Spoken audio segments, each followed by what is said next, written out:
안녕하세요, 김호준입니다. 갈등은 정치의 본질이죠. 한 가족 내에서도 의견 불일치가 다반사인데 모든 지역에서 모든 계층을 대변한다면 모인 정치가 갈등하지 않으면 그게 비정상입니다. 그러니까 국회는 싸우지 말라고 하면 안 되는 거죠. 오히려 자신이 대변하는 이들을 위해서 싸워도 아주 잘 싸워야 하는 겁니다. 야당은 김상조 공정위원장의 임명을 두고 도저히 좌시할 수 없는 폭고, 독재라고 규탄합니다. 야당이 새 정부의 선택과 결정에 이의 제기하고 싸움을 거는 자체는 문제가 없습니다. 문제는 싸움의 기술입니다. 싸워도 아주 잘 싸워야 국민들도 그 갈등이 드러내고자 하는 가치가 뭔지 파악하고 응원도 하고 하는 거죠. 그런데 폭거, 독재, 세계 어느 나라, 어느 시대 기준으로 출범 한 달 된 정부의 합법적 절차에 의한 임명을 독재라고 합니까? 이러면 싸움이 제대로 안 됩니다. 국민들이 너무 답답했는데 미처 표현하지 못했던 지점을 단어로 구체화시켜주고 공감대를 끌어내고 그렇게 여론과 함께 여당을 압박해 원하는 결과를 얻어내야 하는 건데 자기들 뜻대로 안 됐다고 독재 딱지를 이렇게 쉽게 갖다 붙이는 건 너무 게으른 겁니다. 제 불만은 그러니까 싸운다는데 있는 게 아니라 잘 싸워야 서로서로 긴장하고 성장도 하는데 지금 너무 못 싸운다는 데 있습니다. 야당 좀 잘 싸웁시다. 김원준 생각이었습니다. 시사인의 문지입니다. 네, 김상조 공정거래위원장 임명. 예, 당연히 반발하겠죠. 이게 첫 뉴스겠죠? 네, 어제 문재인 대통령이 김상조 후보자를 공정거래위원장으로 임명했습니다. 야당의 반대 속에서 전격 임명한 겁니다. 청와대는 국민 눈높이의 검증을 이미 통과했다. 임명 이후 이렇게 밝혔습니다. 또 정책 능력이 입증된 데다가 국정 공백을 더 이상은 방치할 수 없다고 덧붙였습니다. 청와대는 김 위원장 임명 사실을 발표하기 전에 야당 지도부에 먼저 알리고 양해 구했다고도 밝혔습니다. 그랬군요. 당연히 야당은 여기다 이제 반발을 하는데 반발은 할 수 있는데 이제 반발과 관련된 워딩들이 제가 보기엔 게을러요. 좀 소개해 주십시오. 네, 자유한국당 격앙된 반응 보였습니다. 정우택 자유한국당 원내대표는 문재인 대통령의 협치 포기와 독선 독재에 대해서 절대 좌시하거나 묵과할 수 없다. 이렇게 밝혔습니다. 또 자유한국당은 임명 강행은 협치 포기 선언이자 좌시할 수 없는 폭거다. 이렇게 비판하기도 했습니다. 원래 국회 보고서 이제 채택하지 않으면 열흘 이내에 다시 청와대에서 국회에 요청을 하죠. 해달라고. 인사청문법에 따르면 그렇습니다. 법이 그래요. 그래도 안 되면 이제 대통령 임명을 하는 건데, 열흘 이내이기 때문에 하루만 시한을 주고 다시 채택해달라고 요구할 수도 있고, 열흘 다 줄 수도 있어요. 근데,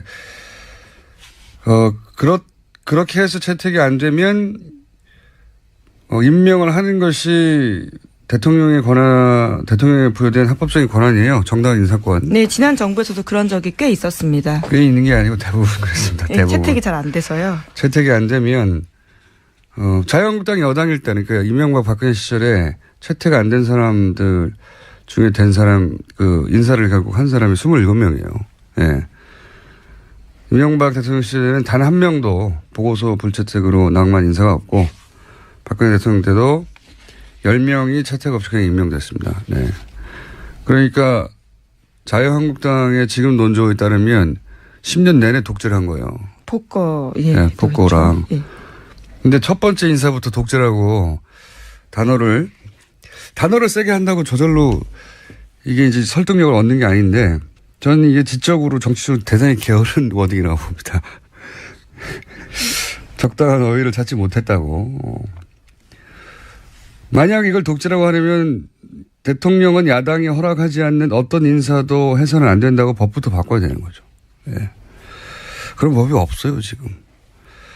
지금 제도는 이제 청와대가 이 사람을 봐달라고 국회에 부탁을 하고 국회는 검증을 하고 보고서를 통해서 국회가 대변하는 민의를 이제 대통령에 전달하고 대통령이 합법적 권한이긴 하지만 민의가 그렇다면 고민을 하고 이렇게 절차를 만들어준 거죠, 중간에. 합법적 인사권이지만 야당이 대변하는 민의는 이렇다고. 근데 지금 소위 민의라고 하는 여론이 이 인사에 긍정적이에요. 어제 청와대가 밝힌 이유도 그것이었습니다. 네. 그러니까 청와대는 부담 없이 합법적인 인사권을 행사하겠다는 거죠. 네.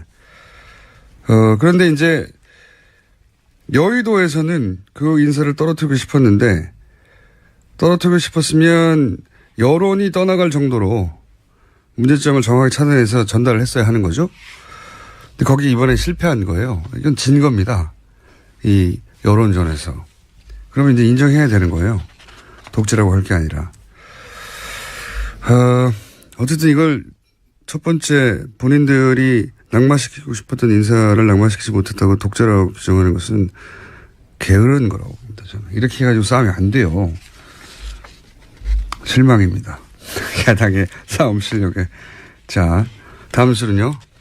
네, 더 큰 내가 남아 있습니다. 강경화 외교부 장관 후보자 임명 여부인데 김상조 위원장과 달리 강 후보자는 야3당 모두 지명 철회까지 요구하고 있는 만큼 1차 시한은 오늘까지 청문 보고서 채택 가능성이 사실상 없습니다. 그렇죠. 예. 이제 김희수 헌재 소장 후보자가 문제죠. 이 헌재 소장 자리는 표결 처리를 반드시 거쳐야 되기 때문에 야3당 입장에서 특히 자유한국당 입장에서는 절대 이 김희수 헌재 소장 표결에 참여를 하지 않거나 참여하더라도 반대표를 던질 게 분명하고. 네, 이미 그 의사는 아주 확실하게 밝혔는데요. 예. 문제는 국민의당이 어떤 스탠스를 취하에 따라서 결과가 달라질 것으로 보입니다. 그렇죠. 예. 김희수 헌재 소장에게 불똥이 튀게 생겼습니다. 왜냐면은 강경화 후보도 지금 이 추세면 임명을 그냥 할 가능성이 거의 100%에 가까운 것 같고요. 예. 엉뚱하게 김희수 헌재 소장이 낙마할 수도 있겠습니다. 표결에 따라서. 자, 다음 뉴스는요? 네, 자유한국당과 국민의당, 바른정당은 어제 정부 추경안 반대에 합의했습니다. 추경을 통해서 공무원을 늘리는 것은 법정 추경 요건에 해당하지 않기 때문에 동의할 수 없다라는 건데요. 앞서 국민의당과 바른정당은 그제 일단 추경안 심사에 동의하는 걸로 알려졌었는데 두 당은 어제 추경안 심사에 합의해 준 적이 없고 추경안 처리 의사 일정을 거부하지 않겠다는 뜻을 전한 것뿐이라고 주장했습니다. 그러니까 합의를 한 게 아니라 논의를 같이 해보겠다. 예, 그렇지만 공무원을 늘리는 것은 우리가 동의할 수 없다. 이렇게 한 게 국민의당 바른정당이고 자유한국당은 여기에 아예 참여하지 않겠다. 이런 거죠. 예, 추경도 뭐 쉽진 않겠습니다. 쉽진 않겠는데 이것도 결국 국민들이 어떻게 여기에 반응하느냐에 달려있겠죠. 야당은 추경 관련해서 본인들이 심의에 참여해서 동의하지 않는 부분을 걸러내겠다고 하는 건 뭐 당연한 거죠. 예. 자유한국당은 아예 참여하지 않겠다. 이게 자유한국당에 도움이 될지는 모르겠네요. 네, 어제 대통령이 국회 상임위원장 청와대로 초청해서 식사 자리도 마련했었는데 자유한국당은 여기에도 아예 불참했습니다. 가장 강력한 그 저항으로 제1야당의 힘을 보여주겠다는 건데 이 전략이 성공적인지는 모르겠어요. 지금까지는. 예. 설득력이 대중적으로 그렇게 있는지. 이 전략을 현 지도부가 잡은 걸 텐데 자유한국당은 어쨌든 불참합니다. 아예. 사실상 거의 모든 국회 일정이 불참하겠다는 거고 마찬가지네요. 네. 네, 지금 그런 상황입니다. 알겠습니다. 다음 뉴스는요? 네, 문재인 대통령의 첫 정상회담 일정이 공개됐습니다. 오는 28일 한미 정상회담을 위해서 미국 워싱턴으로 출국합니다. 29일에서 30일은 도널드 트럼프 미 대통령과 정상회담 공식 일정 소화합니다. 다음 달 1일 귀국길에 오르는 3박 5일간의 일정입니다. 드디어 만나는군요. 굉장히 뭐랄까요. 흥미진진한 만남입니다. 트럼프 대통령이라는 인물이 역대급 인물 아니겠습니까? 미국. 그리고 이제 최근에 미국 언론이 트럼프 대통령을 향해서 비꼬는 것 중에 하나가 뭐냐면 트럼프 대통령의 가장 중요한 관심사는 트럼프 자신이라고. 아무래도 지금 탄핵 이야기까지 나오고 있으니까요. 뭐 그렇게 해석할 수도 있는데 미국 언론이 이렇게 표현한 이유는 자기를 칭찬해 주는 걸 그렇게 좋아한다고. 자기애가 넘쳐서요. 예, 자기 얘기만 하는 것을 좋아한다. 예. 예, 강요들과 모여서도 자기 얘기를 한다고. 국정을 논하는 게 아니라. 어떤 모습이 나올지 굉장히 궁금합니다. 네. 어쨌든 문재인 정부도 어떤 포인트로 준비해야 될지 굉장히 고민이 많을 것 같습니다. 그러니까 일반적인 외교 관례 뭐 표준 프로토콜이 정해져 있는데 저는 트럼프 대통령을 상대할 때 어떻게 상대하는 게 좋을지 전략적으로 연구가 많이 필요한 것 같아요. 마크롱 같은 경우는 악수를 세게 하는 것으로 네, 그렇죠. 기사를 제압한 생각해보면 굉장히 유치한 거거든요. 원래 남자들이 유치해요. 대통령이 돼봤자. 근데 양국의 유럽의 강대국과 세계 최강대국이 만나가지고 대통령이 처음 만나서 세계 언론 톱을 장식한 게 악수를 누가 더 힘 세게 주고 했다. 이게 막 유치하게 짝이 없는데. 굉장히 원초적인 뉴스였죠. 이건 침팬지들이 하는 짓이거든요. 네. 남자들이 그렇죠, 뭐. 이와간 굉장히 복잡하고, 섬세하고 예민한 이런 전략이 아니라, 뭔가, 독특한 나름의 전략이 필요한 것 같습니다. 달리기를 하자고 해야 되나요? 등산을 하자고 해야 되나요? 저 뒷산까지 누가 먼저 올라가나 이런 얘기를 해야 되나요? 일부러 져줘야 하는 건가요? 지금 굉장히 어려운 상황입니다. 이겨야 되죠. 이겨야 하는 건가요? 악수 가지고 내가 더 오래 꼭 잡고 있었다. 예. 그거 막 자랑스럽게 인터뷰하고 막 언론에서 막 탑으로 다니고 얼마나 유치합니까? 근데 그래요, 그게. 다음 뉴스는요? 네, 박근혜 전 대통령이 어제 본인 재판에서 유진용 전 문화체육관광부 장관의 증언을 듣던 중 웃음을 터뜨렸습니다. 유 전 장관은 박 전 대통령으로부터 직접 노태강 전 문체부 국장을 인사조치하라는 지시를 받았을 당시에 대해서 진술했습니다. 유 전 장관은 노 전 국장에게 할 수 있는 최대 인사조치가 인사이동이라고 생각했지만 나중에 생각해보니까 대통령은 파면이나 해임까지 이야기한 게 아니었냐라는 깨달음이 있었다라고 증언했거든요. 거기 그 말이 끝나자 박 전 대통령은 손바닥으로 얼굴을 가리고 크게 웃었습니다. 이게 이제 언론 보도에 따라 조금씩 다른데 소리를 내고 웃었다는 사람 보도도 있고 그냥 얼굴에 웃음이 만면했다 수준을 이렇게 표현한 것도 있고 그러니까 방청했던 게 생방송으로 라이브로 보여진 게 아니기 때문에 어느 정도로 어떻게 웃었는지 잘 모르겠어요. 또 기자단 자리가요. 피고인석과 꽤 거리가 있습니다. 그러다 네. 보니까 웃음의 여부에 대해서 캐치하기가 각자가 좀 다를 수도 있고. 그게 잘 안 보이거든요. 예. 잘 안 보이기도 하고 그리고 이 재판이 진행되면 기자들은 받아치느라고 그렇죠. 정신이 없어요. 그래서 어쨌든 웃긴 웃었다는 거. 예, 공통된 기사는 그겁니다. 웃긴 웃었다는 거 같고 또 웃은 게 한 번이 아니라는 거죠. 또 웃었다는 거죠. 네. 유 전 장관과 유영하 변호사가 설전을 주고받자 그 과정에서도 박근혜 전 대통령이 웃음을 보였다라고 하는데요. 유 전 장관이 청와대에 거듭되는 지시 때문에 승마협회 감사에 착수할 수밖에 없었다라는 취지의 진술을 했습니다. 그것은 검찰 질문에 대한 답이었는데 거듭되는 보고와 지시를 받으면서 속으로 배경이 뭘까라는 생각을 했고 정윤회라는 이름을 파악했다라는 검찰의 질문에 대해서 그렇다라고 유 전 장관이 대답했거든요. 이에 대해서 유영하 변호사가 그 증언에 대해서 문제 삼았습니다. 아까 검사 질문에 거듭되는 보고와 지시 받으면서라는 부분이 있었는데 누구에게 언제 몇 차례 받은 것이냐 이렇게 꼼꼼히 따져 물었습니다. 그러자 유 전 장관은 신문 내용을 보여주면 자신이 표시해 주겠다라고 답했고요. 여기에 대해서 유 변호사가 주긴 뭘 주냐 이렇게 대치면서 서로 목소리가 높아진 겁니다. 유 전 장관이 큰 소리 치냐 이렇게 응수했고 유 변호사가 반말하는 거냐 반말하지 말라 이렇게까지 흥분하는 모습 보였습니다. 그 내용이 승마협회 감사를 지시했는데 왜 이러는 거지? 배경이 뭐지? 그러다가 정윤회 이름을 떠올렸다. 이 진술을 하자 유 전 장관이 여기 대해서 이제 변호인이 누가 언제 그런 지시를 했다는 거냐 이렇게 묻고 그러자 변호사가 읽은 문장에 그게 나오니까 그걸 보여주면 내가 표시해 드리겠다고 했더니 여기서 갑자기 흥분하는 거죠. 주긴 뭘 줘요. 유 장관이 왜 큰 소리 치십니까? 하니까 왜 반말 안 했어요? 그렇죠. 보니까. 근데 이걸 보고 또 웃었다는 거죠. 네, 웃었다는 건데. 피고인석에 앉아보셨습니까? 안타깝게도 다행히도 앉지 않았습니다. 네. 그 자리에서 웃기가 정말 쉽지 않아요. 네. 제가 긴장하는 성격이 아닌데 그 자리에 많이 앉아본 경험 있지 않습니까? 앉아본 경험상 자기가 웃으면 그 웃음이 재판관에게 어떻게 비칠지 재판에 어떤 영향을 줄지 그리고 유무죄에 따라서 예상되는 형량이 굉장히 크잖아요 지금. 심각하면 웃기가 굉장히 어렵습니다. 그 자리에 앉아 있으면. 웃기는 사람도 잘 안 나오고요, 사실. 재판정에서.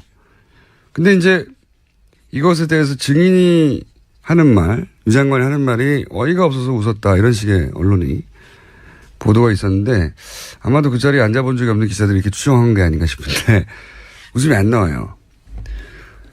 그리고 자기한테 굉장히 불리한 증언을 하는데 그렇죠. 웃는다는 것도 이상하잖아요. 진짜 웃긴 상황이 나와도 웃음이 안 나오지만 이건 웃을 상황이 아닌데. 그래서 이상해서 또 제가 전문가에게 문의를 했습니다. 심각한 상황에서 자기에게 굉장히 불리한 증언이 이루어지는데 웃는 게 뭐냐? 네. 증인과 변호인이 막 싸우는데 웃잖아요. 네. 제가 문의한 전문가에 따르면 궁금하니까 항상 전문가에 물어봅니다. 박근혜 전 대통령 배신의 정치 혹은 나쁜 사람 이렇게 딱 구분하잖아요. 그런데 이런 말은 사람을 이 이분법으로 보는 거거든요. 사람은 이분법일 수 없잖아요. 이분법을 어떻게 보냐면 보통 사람이 사람을 파악하는 건 구체적인 말과 행동을 보고 그때그때 파악을 하기 마련인데 그냥 저 사람은 선, 이 사람은 악, 뭐 내 편이냐 아니냐 이렇게 구분하는 거죠. 예. 이렇게 딱 잘라 구분을 해버리는데 이게 이제 경계성 인격이거나 조현병 스펙트럼으로 해석할 수 있는데 그런데 박근혜 전 대통령은 이 삶을 보면 항상 자신이 의지할 누군가가 있고 그리고 그 사람이 자신을 적극적으로 보호해 줄 때 안도하게 되는 그런 경향이 생각해보면 뭐 최태민 씨부터 최순실까지 절대 보호자라고 할 수 있는 항상 자신이 의지하고도 그 사람에게 모든 걸 맡길 수 있는 사람을 꼭 필요로 했었죠. 근데 지금 없잖아요. 그런 사람이. 그런데 이 증인과 변호인이 싸웠지 않습니까? 아무것도 아닌 일 가지고. 그렇죠. 예. 실제 존댓말을 했는데 갑자기 반말하는 거냐고 큰 소리 할 일이 아닌데. 흥분한 모습을 보였습니다. 네, 흥분하게 되고. 근데 그렇게 자기를 적극적으로 변호해 주는 상황을 보면 안도하게 된답니다. 안도하게 되고 그래서 그 웃음은 그걸 보면서 잘한다, 신난다. 신나하는 웃음이라고 본인은 해석한다고, 이 전문가는. 예. 뭐 이 해석이 유일한 해석이라고 제가 말씀드리는 건 아니고 어이없어 웃었다는 해석으로는 부족하다는 따로 전문가의 견해를 들어볼 필요가 있는 웃음이고 참고하시면 될 것 같습니다. 네. 이 웃음을 다르게 해석하는 해당 분야의 전문가가 있으면 저희한테 문자를 주시거나 연락 좀 주십시오. 네. 이상한 일이에요. 그 자리에서 웃는다는 건 궁금해서 한번 따져봤습니다. 다음 수는요? 네, 안종범 전 수석 수첩 발견됐다고 어제 말씀드렸는데 관련한 내용들이 또 나왔습니다. 박근혜 전 대통령이 KT에 광고 몰아주기 한 정황이 있다라는 건데요. 2016년 3월부터 8월까지 68억 원의 KT 광고 플레이그라운드가 7건 따냈습니다. 여기와 관련해서 박근혜 전 대통령은 여전히 잘 모르는 일이다. 좋은 회사가 있다고 해서 알렸다라는 취지의 이야기만 계속하고 있는데요. 수첩에는 그런 것이 아니다라는 것을 반증해주는 증거가 나왔다고 합니다. 2016년 6월 14일자 VIP 지시사항인데 여기에는 이동수 광고 받아주기 점검이라고 쓰여 있다고 합니다. 또 플레이그라운드 한쪽에 몰아준다고 오해 이렇게 쓰여 있다고 합니다. 이 광고를 줬는지도 몰랐다고. 원래 그냥 훌륭한 광고인이라서 소개만 했다. 이게 기본 입장이었잖아요. 예, 근데 다이어리에 광고 점검 이런 얘기가 나왔다는 거죠. 예. 평상시에 훌륭한 인재들을 기업에 여러 번 소개해줬고 그럼 또 일은 하겠어요. 근데 딱 한 번 광고인을 취직시켰는데 세상에 그 훌륭한 광고인이 하필이면 최순실 씨가 아는 딱 두 사람인가 아니겠습니까? 예. 이게 몰랐다는 건 말이 안 되죠. 왜냐하면 그 사람들 이름을 직접 언급하면서 취직을 시킨 것도 대통령 본인이고 그런 후에 광고 총괄 담당으로 보직을 변경하라고 지시한 것도 대통령 본인이고 자격이 안 되는 신생 플레이그라운드를 KT 광고 대행사로 선정하도록 한 것도 대통령 본인이고 그리고 광고를 연속 7건 추진했었는데 그리고 나서는 지금 그 메모가 그걸 챙겼다는 걸 드러내는 거잖아요. 예, 증거라는 거죠. 자신이 다 시킨 일인데 그걸 모를 수가 없죠. 예. 근데 이제 모른다고 일단 부인해 왔는데 또 종범실록에 의해서 그게 아니라는 게 밝혀지고 있군요. 재판 과정에서 재미있는 기록들이 많이 나오네요. 네. 자, 시간 관계상 하나 정도 더 할 수 있을 것 같습니다. 네, 지난 9일 강원도 인제 야산에서 북한 무인기로 추정되는 소형 비행체를 발견했다고 군 당국이 발표했습니다. 아, 무인기 또 나왔나요? 예. 뭐 이게 북한에서 어떤 임무로 얼마나 자주 뛰었는지 국방부에서 당연히 철저히 조사해야 하죠. 근데 먼저 눈에 띄는 건 저는 개인적으로는 기술력이네요. 예. 왜냐면은 군사 분계선에서 왕복이 한 540km. 그 위쪽 어딘가에서 날렸으면은 왕복이 대략 600km 정도 될 수도 있는데 2m짜리 무인기에 엔진 연료 체계가 뭔지 대단한 연비예요. 예. 기술력이고 두 번째는 사진기를 봤더니 35mm 사진기던데 이거를 킬로미터 단위 위에 상공에서 찍으면 굳이 이렇게까지 멀리 날아와서 찍을 가치 있는 사진이 안 나오거든요. 예. 북한은 이렇게 힘들게 할 게 아니고 제가 보기엔 우리나라에 사제 드론이 많습니다. 예. 요즘은 4K로 찍어요. 화질도 엄청나고.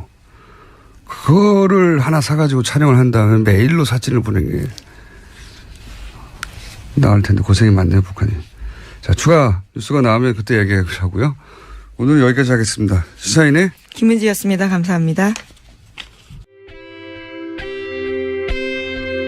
항상 나라를 생각합니다. 이혜훈의 나라 걱정.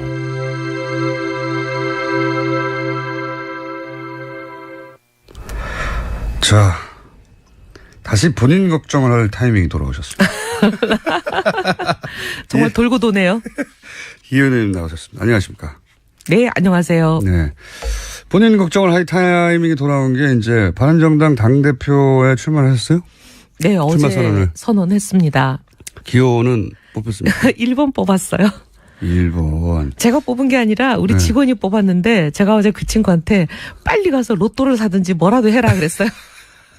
1번. 네. 지금 후보가 누구죠? 제가 알기로는 5명이에요. 정운천 의원, 김영우 의원, 2번이 하태경이고요. 하태경 의원, 그리고 3번이 정운천이고 4번이 네. 지상욱. 4번이 사실 지상욱. 유리해요. 왜냐하면 저희 바른정당이 4번이거든요. 그래서 우리 바른정당 당원들은 본능적으로 4번을 누르는 이 훈련이 돼 있는 사람들이라 지상욱 4번, 그다음에 5번이 김영우. 지금 경선 룰이 어떻게 됩니까? 경선 룰은 네. 모든 당원이 투표할 권한이 있습니다. 근데 그 투표는 현장에 와서 하는 게 아니라 핸드폰으로 투표하라고 찍으라고 오면 그걸 누르기만 하면 투표가 되는 거거든요. 그게 모든 당원이 하는 그거를 70% 반영하고 나머지 30%는 국민 여론조사예요. 국민 여론조사 네. 30%. 국민 여론조사 물론 뭐 당연히 70% 가장 중요했지만 국민 여론조사가 있는 만큼 인지도나 일반 여론 지지도가 있는 분이 유리하겠네요. 네, 아무래도. 좀 그런 면이 있습니다. 그런 면에서는 정운천 의원은 대중적인 인지도 좀 낮은 편이고, 그죠? 아, 잘 모르시는구나. 네. 저희 남편한테는 물어보니까 우리 남편은 정운천은 알겠는데 그래요. 그래 내가 왜 정운찬. 그랬더니 저도 그렇게 생각해서 네. 혹시 정운찬 총리와 헷갈린 건가 해서 정운찬 말고 정운천을 알아? 내가 그랬더니 오늘 고구마 보냈던데 그래. 그거 했던데. 네, 지금 이렇게 막 디스하시면 안 되고요. 아, 네. 경제 후보이기 때문에. 네. 김영우 의원도 물론 굉장히 이제 본인의 정치적 입장을 분명하게 세우는 분으로 네. 알려지긴 했으나 대중적으로는 그렇게 높은 인지도가 아닌 걸로 제가 알고 있고, 지성욱 의원도 예, 대중적 인지도는 높은 편이긴 하나 그건 오랫동안 이제 정치 지망생으로서 또 부인의 지명도 때문에 얻었던 지명도가 있고, 하태경 의원이 이제 대중적 인지도는 높은 편이네요. 그리고 특히 최근 대선 기간에서 예. 지금 대통령이 되신 문재인 후보와 거의 뭐 맞짱 뜨는 걸 많이 했잖아요. 예. 예, 그렇죠. 문제 제기를 예. 많이 했고, 언론을 많이 탔고, 예. 이 대중 인터뷰도, 그러니까 언론 인터뷰도 많이 했기 때문에. 그렇지만 이혜원 의원만큼 지금 언론 노출이 많은 의원이 좀 없지 않습니까? 예. 그래서 이제. 뭐 모든 선거가 또 뚜껑 열어봐야 알죠. 당선 안 되면 이제. 당선 안 되면 여기서도 잘리고 이제 네. 아니, 근데 당선이 혹여, 되시면 저희 방송에 계속 나오시는 거죠? 당대표로도. 그거는 이제 당하고 의논해 보겠습니다. 그러면 안 돼야 되겠는데요? 며칠이죠? 아, 이제 디스하시고 막 이제 반대 운동 하시게요? 네. 네. 이 당원 투표는 17일부터 이제 권역별로 차례차례 합니다. 뭐 호남부터 시작하거든요. 근데 이제 그리고 국민 여론조사는 24일, 25일. 그래서 결론은 26일 날 납니다. 당내 분석은 어떻습니까? 객관적으로. 지금 뭐 아무도 당내 분석 안 하는 것 같은데요. 1강 2중 뭐 이런 거 없습니까? 그런 얘기 아직 뭐 하는 사람도 없고 그냥 다들 누가 되겠지 그러고 있어요. 저희가 오자 토론 한번 할까요? 아, 그럼 좋죠. 바른정당 당대표 오자 토론. 아, 그러면 감사하죠. 예. 그럴까요? 그럼 저희가 한번 기획해 보고요. 네. 어쨌든 저희가 궁금해하는 것은 당대표가 된다면 이 코너는 계속 유지될 것인가 아닐 것인가. 그게 제일 궁금합니다. 그 답에 따라서 도와주시냐 방해하시냐 걸려 있네요. 그렇죠. 네. 안 나오시면 뭐 당대표 출마하실 때 아예 방송에도 안 나오는 걸로. 네. 자, 왜 출마하셨습니까? 근데 제가 다른 분들에게도 나중에 여쭤볼 텐데. 네. 본인은 왜 출마하셨습니까? 당이 사실 지금 솔직히 말씀드리면 저희 좀 어렵습니다. 지지율이 이제 2자리 가야 되고 내년 네. 지방선거도 있고 그런데 이제 당이 살아야 저도 살고 사실 뭐 일종의 우리 당 상황을 지금 얘기하면 집에 불 난 거다 비슷하잖아요. 불을 끌 때는 양동이도 쓰고 종제기도 쓰고 모든 거 다 동원하잖아요. 그래서 저는 종제기라도 필요한 상황이라 저라도 뛰어들어서 당을 위해서 제 모든 걸 던져보자 이런 심정으로 나왔습니다.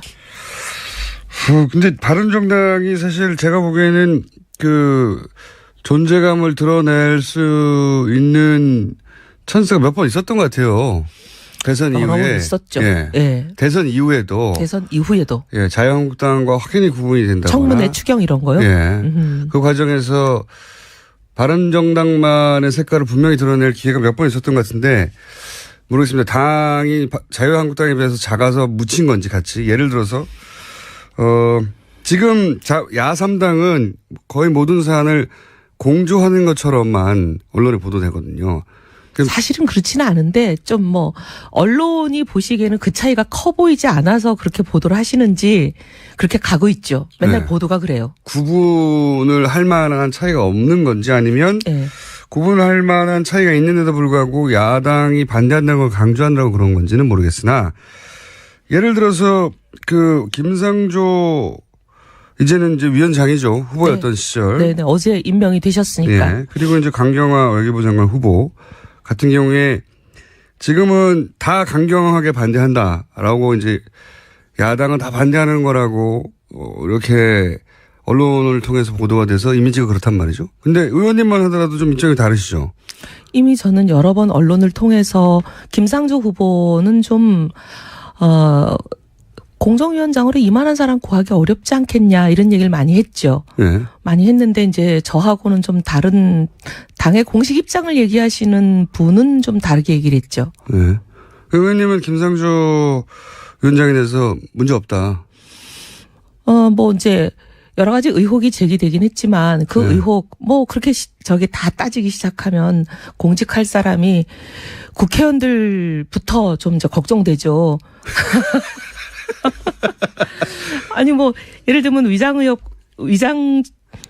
전입 가지고 국민들이 저희들한테 뭐라 그러시냐면 너희 300명 다 조사하겠다. 네. 그리고 너희 300명 중에 이 정도 위장 전입이 있는 사람 다 사퇴부터 하자 이렇게 말씀하시는데 네. 저는 그거 일리 있다고 보거든요. 네. 그리고 이제 김상조 사실 이제 지금 위원장의 그 여러 가지 위장 전입에 대해서 말씀하시는 부분이 해명이 되는 부분도 있고 네. 또 뭐 그렇죠. 네. 네. 그래서 그 임명하는 거가 비교 형량해야 된다고 제가 말씀드렸고 네. 뭐 사람이라는 게 신이 아닌 다음에 100% 흠결이 없는 사람이 어딨냐. 근데 이제 그런 이 여러 가지 이제 그 문제를 가지고 한 문제 가지고 전체 다 안 된다라고 얘기하는 거 하고 이런 문제가 있다는 건 지적을 하고 근데 이제 그 사람의 역량과 자질을 쭉 종합해서 평가해 보니까 뭐 공정위원장으로 직무를 수행하기에는 뭐 이 정도면 뭐 넘어갈 만하다 이렇게 평가하는 거하고는 다르지 않냐 네. 이렇게 얘기를 했는데 하여튼 우리 당의 입장을 공식적으로 얘기하는 분은 저하고 좀 다르게 얘기하신 것 같아요. 바른정당은 사실은 당론을 따로 정하지 않잖아요. 안 해요. 당론을 안 정하다 보니까 마이크 잡고 나와서 하시는 분이 그냥 당론처럼 언론이 받아들이고 그렇게 써버렸어요. 예를 들어서 하태경 의원 혹은 의원님도 그러고 김영태 의원도 예를 들어서 지금 김상조 강경화 후보들에 대해서 이 정도면 통과시킬 만한 거 아닌가라는 발언을 많이 했어요. 지명도 있는 분들이 많이 했지만 네. 실제로 그런데 바른정당의 입장은 안 된다는 식으로 언론이 보도되거든요. 당론이 있는 것도 아닌데 이게 어떻게 해서 이렇게 되는 거예요? 이제 그 해당 메커니즘이? 담당 뭐라고 제가 또 이렇게 얘기하면 또 누구를 지목하는 게 될까봐 굉장히 걱정되는데 몇 명 없는데요, 뭐 바른정당에. 그 일을 담당하고 계시는 분의 발언이 그냥 공식 입장이 돼버려서 그래요. 근데 담당하시는 분이라고 하면 대변인이겠죠? 예. 뭐 꼭 대변인 개인의 의견이 아니겠죠. 뭐 중론을 좀 묻기도 하겠고 혹은 뭐 지도부의 의견을 묻기도 하겠고 뭐 선수 높은 분들이 얘기를 나누기도 하겠고 뭐 어떤 메커니즘인지 모르겠습니다만 분명히 바른정당에 그렇게 생각하지 않는 의원들이 많다는 게 언론 인터뷰를 통해서 드러나는데 계속해서 그렇게 당론도 없다고 하는데 당론처럼 보도가 되고 바른정당은 결국 그렇게 다 반대하는 걸로 이미지가 굳혀지는 건 바른정당을 위해서 좋지 않지 않나요? 사실 지금 당대표가 없다 보니까 이런 일들이 좀 일어나는 것 같아요. 그래서 이제 지도부가 제대로 꾸려지고 나면 이런 일들이 좀 바로 잡아지죠. 왜냐하면 이제 당직을 맡은 사람들이 이제 개별 당직을 맡은 사람이 A, B, C, D 있으면 이분들이 각자 자기가 맡은 일에 대해서 자기 의견을 막 얘기하는데 이게 당 전체에 어떻게 보면 조율되거나 또는 전체 다수의 의견이 아닌 것들이 막 나갈 때도 누군가 있어요? 이거를 그런 경우가 지금 굉장히 많잖아요. 근데 이제 이거를 누군가가 소위 말하면 이제 대장이 있어가지고 조율하고 통제하고 대장이 조율하고 그다음에 이거는 다수 의견이 아니다. 다수 의견은 이거다. 이렇게 정리하고 할 역할을 하는 대장이 지금 없잖아요. 당 대표도 없고 지금 지도부가 없다 보니까 이게 이제 어떻게 보면 과도기에 일어나는 그런 좀 어려움인 것 같아요. 그래서 하루빨리 지도부가 선출이 돼서 당 대표가 생기면 이런 부분을 좀 최소화할 수 있죠. 기자들도 그러면 그 과정에서 혼선을 겪거나 아니면 저 정도로 대변인이 말하면 뭐 중지가 모아졌나 보다 오해하거나 사실 언론인들도 얼마나 바빠요. 매일매일 기사 쓰고 취재하기 힘드니까 그냥 그거 누가 발표하면 그 일을 맡은 사람이 발표를 하면 그냥 이게 당의 공식 입장이라고 써버리는 거죠. 이겠거니 그렇다. 그럼 개인적으로 강경화 후보에 대해서는 어떻게 생각하십니까? 제가 이제 지난 여러 번 많은 언론을 통해서 말씀드렸는데 저는 일단 최초의 외무장관으로 내정된 사람이 낙마하면 정말 참 가슴 아프고 애석한 일이다. 여성으로서 그런 말씀 드렸고 그다음에 제가 이거 뭐 심증일 뿐이지 제 짐작일 뿐이지 무슨 물증이 있는 건 아닌데 강경화 후보자는 보니까 주로 외국에 계셨던 것 같고, 그다음에 여러 지인들 그분을 잘 아는 여러 지인들 얘기를 들어보면 이 남편 되시는 분이 거의 모든 걸 하신 것 같아요. 뭐 오래 외국에 있었으니까 그렇기도 하고 들리는 이야기로는 뭐 경제권을 분리했다고도 하고 아예. 예. 뭔가 이제 결혼할 때 사정이 있어가지고 친정 쪽에 여러 가지 뭐 이제 채무라든가 복잡한 사정이 있었나 봐요. 그러니까 이런 게 남편에게 넘어가는 것을 막아주기 위해서 아예 결혼 때부터 이 소위 재정 문제는 구분 계리를 딱 해서 전혀 노타치하는 걸로 그렇게 뭐 돼 있었다라는 소리를 들었어요. 그렇게 말씀하시던 거예요. 예, 그렇게 되다 보니까 이제 뭐 아무래도 남편이 자기가 번 돈을 갖고 뭘 하는지에 대해서 뭐 관여하지도 않고 알려고도 하지 않고 뭐 그랬다는 소문이 있는데 그랬다면 저도 이제 일하는 여자의 입장으로서 그런 경우 정말 이해가 되거든요. 그럼 참 상당히 억울하겠다 그런 생각도 들고 그다음에 이제 어쨌든 간에 유엔에서 사무차장을 하는 그 현직 자리를 내려놓고 오셨는데 조국을 위해 봉사하겠다고. 그런데 그런 사람을 조국은 하자가 있어서 너는 안 되겠어라고 하면 우리가 참 복잡한 상황이 되지 않겠냐. 제가 그런 얘기도 많이 하고 하여튼 참 안타까움을 많이 얘기했어요. 종합적으로는 그래서 그리고 지금 예고요 사안이 굉장히 시급한 그런 우리 대한민국의 입장이잖아요. 지금 예. 이 국면이. 그리고 불과 2주 후면은 한미 정상회담이 있는데 우리로서는 한미 정상회담이 굉장히 우리 국익에 중요한데 그러면 외교 장관이 없이 이 일을 어떻게 치룰 건가 하는 문제도 고민을 해야 되고 여러 가지 좀 종합적으로 이 문제는 봤으면 좋겠다. 그래서 보고서는 채택되지 않더라도 대통령이 만약에 인사권을 발휘해서 임명한다면 뭐 그건 저는 좀 그것대로 이해가 되는 면이 있어요. 이해가 된다. 근데 이제 제가 당대표 나와가지고 또 이렇게 당에서 이 담당하시는 분이 공식적으로 얘기한 거와 또 다른 얘기했다고 또 이제 당에서 난리가 날까봐 제가 굉장히 걱정됩니다. 조심스러우시군요. 예. 네, 그건 뭐 제가 알 바 아니고요. 난리 나시길 바라고요. 그렇게 각 바른정당의 개별 의원이 가진 생각과 좀 다른 당론처럼 비춰지는 입장들이 나가기도 하고 네. 근데 그게 이제 과도기라서 그렇다. 네. 근데 그런 과도기라는 점 때문에 그런 이미지로 그러니까 야3당은 다 공주해서 다 일일이 모든 걸 반대한다는 식으로 비춰지는 게 바른정당에는 도움이 안 되는 것 같아요, 지금. 예. 그러니까 일종의 오케스트라를 치면 지금 지휘자가 없는 거죠. 그래서 막 바이올린이 자기 맘대로 소리 내고 막 첼로도 지금 연습하는 그런 상황이야. 징징거리는. 왜냐하면은 지금 예를 들어서 김성조 위원장을 임명했더니 어제. 네. 사실은 이명박 박근혜 정권 때도 채택 안 되면 거의 다 임명했거든요, 그냥. 아니 뭐 그랬죠. 절차적인. 기억나죠. 예. 그 농림수산부 장관 바로 최순실 국정농단 바로 직전에 그분 때문에 이 난리까지 온 계기도 됐잖아요. 네. 경찰청장도 뭐 음주운전 때문에 네, 문제가 됐었죠. 문제가 됐었는데 바로 다음날 그냥 임명했어요. 네. 했는데 그런데 이제 이 첫 번째 인사에 대해서 임명하자 바로 대통령이 절차적으로 보장된 합법적 권한인데 마치 채택하지 않는 것이 국회의 권한인 듯 그러면서 임명하는 것도 대통령의 권한이란 말이죠. 그 권한을 썼더니 자유한국당하고 바른정당에 나온 워딩이 뭐냐면 독재였어요. 독재? 예. 바른정당이 독재라고. 독재 찾아보십시오. 아. 독재라는 단어 등장했어요. 제가 그래서 그래요? 아, 네. 너무 게으르다.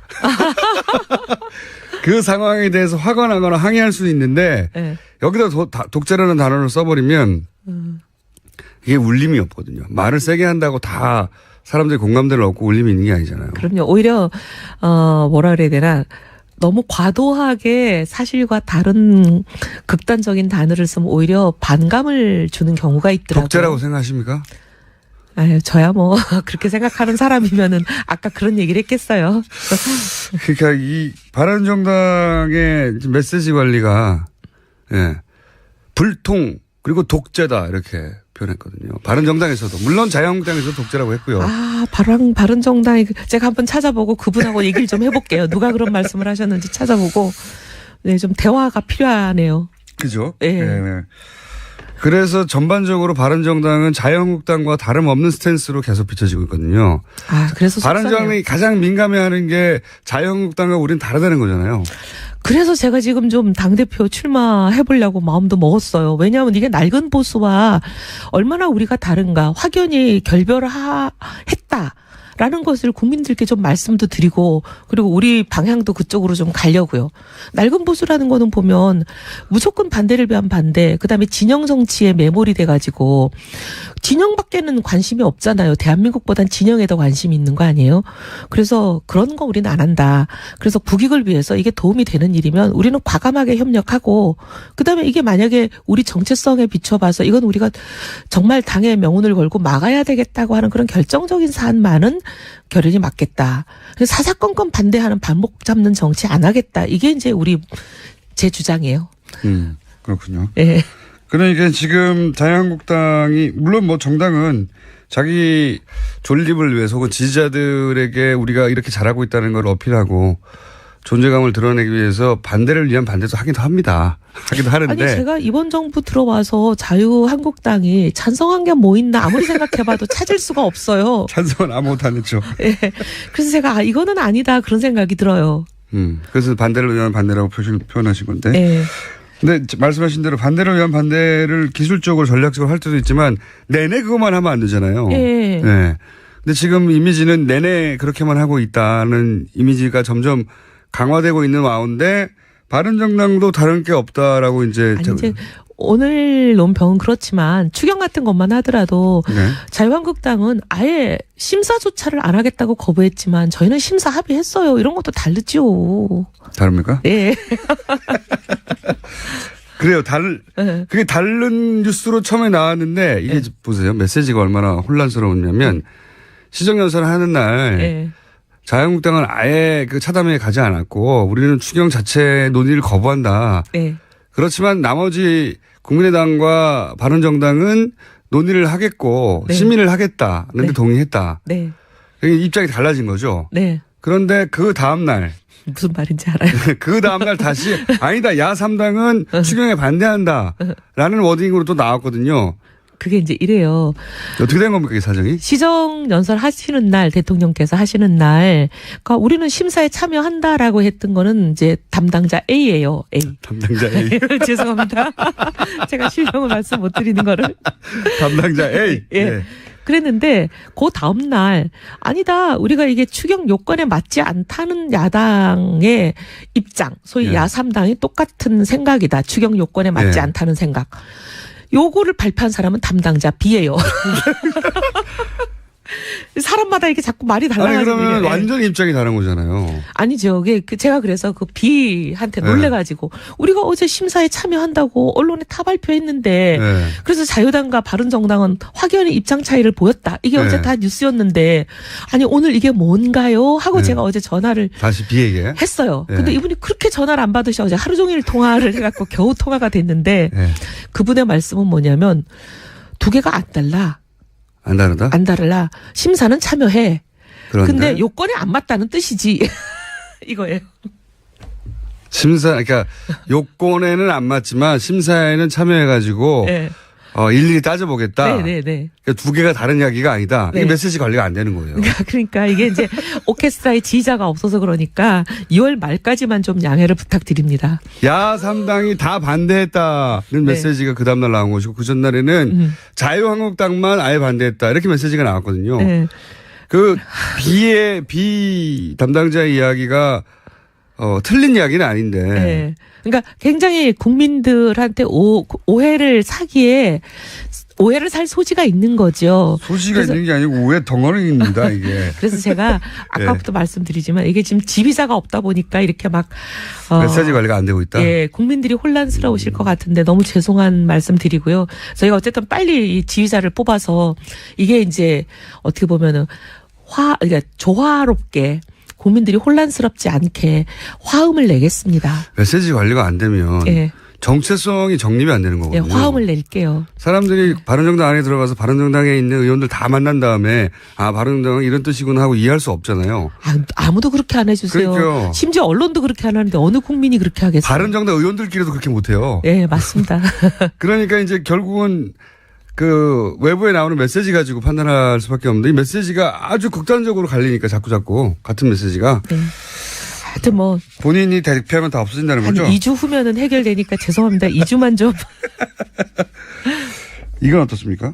김인수 헌법재판소장 후보자는 표결에 가면 상당히 지금 불리한 상황 아닙니까? 불리한 것 같아요. 굉장히 그죠? 김희수 헌재 소장에 대해서는 저희 당내에서도 제가 긍정적으로 얘기하는 사람 아직 못 봤어요. 그래요. 네. 예, 물론 제가 모든 사람하고 다 얘기를 해본 건 아닌데. 더군다나 지금 만약에 김상조, 강경화 이런 인사들이 만약에 채택이 된다면. 예, 임명이 된다면 네. 뭐 청와대에서 임명 강행하는 게 분명한 것 같고요. 네, 그런 네. 경우에는 이제 야당은 강력하게 반대해왔기 때문에 뭘 반대했던 거에 표시를 해야 되는데 의사 표시를 분명할 수 있는 게 표결밖에 없으니까 이제는.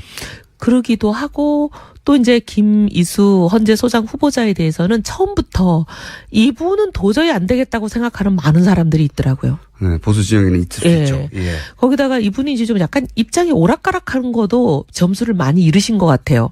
예를 들면 시민군 그 운전하신 분한테 사형 선고를 내렸던 거 하고 또 통진당을 해산하는데 반대하는 거하고 뭔가 이렇게 자꾸 오락가락하니까 이분은 뭐 하시는 분인가 이런 사람들이 많아요. 저는 보수 정치의 관점에서는 반대할 수 있다고 모르는데 네. 여하간 이분이 어쨌든 제가 보면 국민의당이 이제 민주당과 뜻을 같이 했으면 통과될 한 인사인데 이거 하여튼 우려되는 상황이죠 지금 현재. 그러니까 예를 들면 이분 이런 약간지 이념적인 편향이 있다 하더라도 다양성을 위해서 현재 이해우는 재판관 의원입니다. 중에 한 사람으로 있는 건 괜찮은데 소장까지는 너무하지 선거에서 않냐. 뵙겠습니다.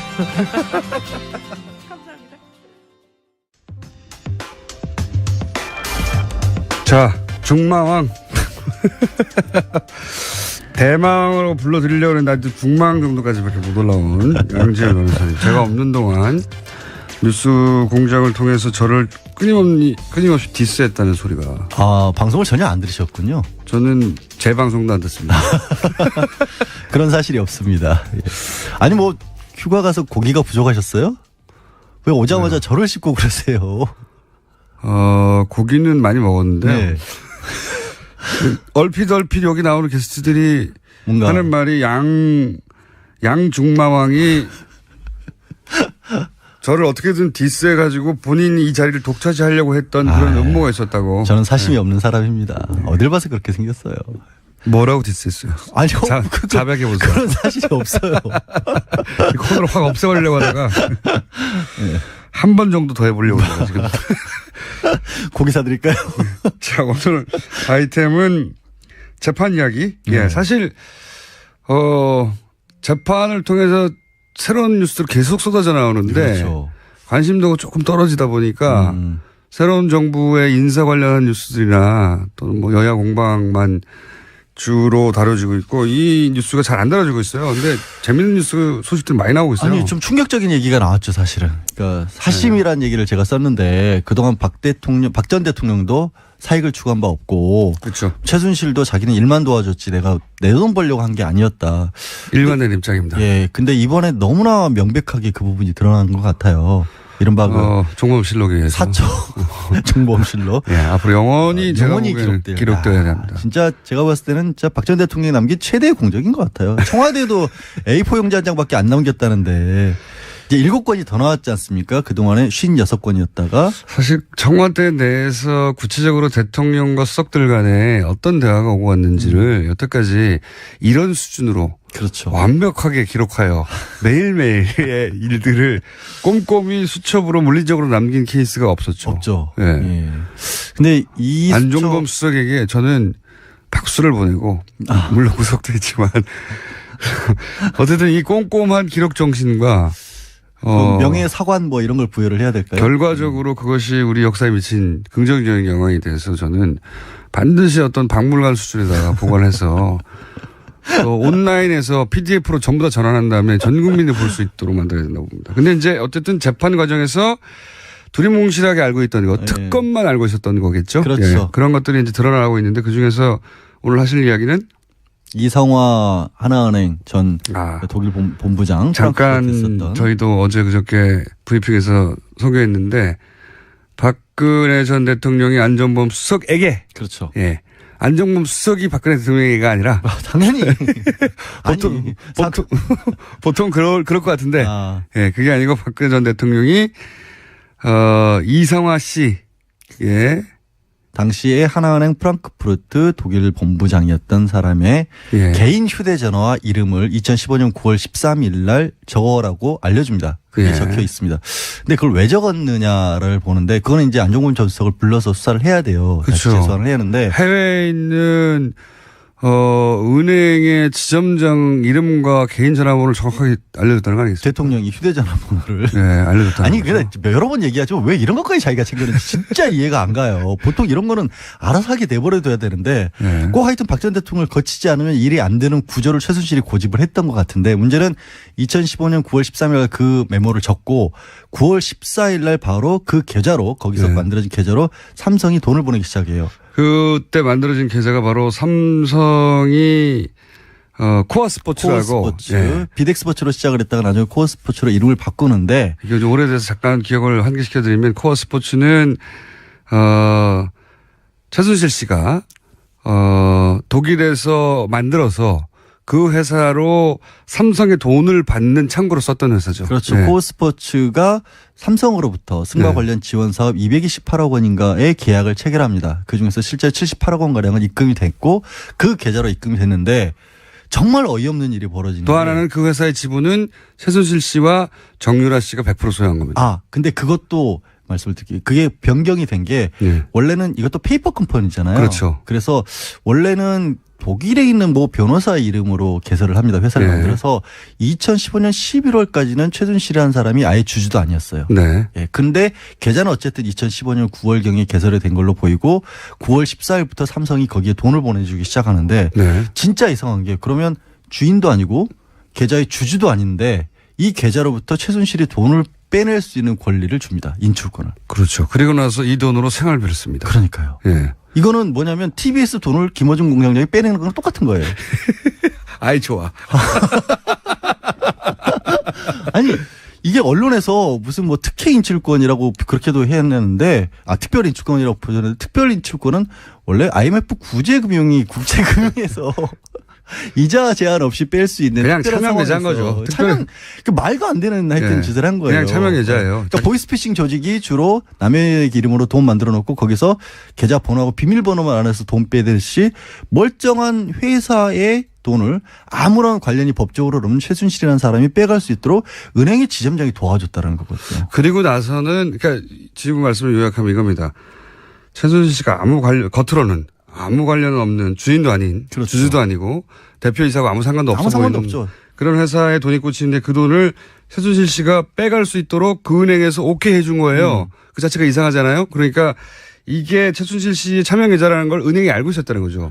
은행이 간단하게 말하면. 그렇죠. 그리고 네. 간단하게 말하면 그거를 알고 있었던 사람이 다른 사람이 아니라 지점장인 이상화 이상화 지점장이었을 씨였다는. 것이다라는 게 날짜상 네. 다시 한번 말씀드리면 9월 13일 날 이거를 적게 했고 그 다음 날 삼성이 돈을 보냈고 그리고 그 이어서 최순실이 돈을 빼기 시작했고요.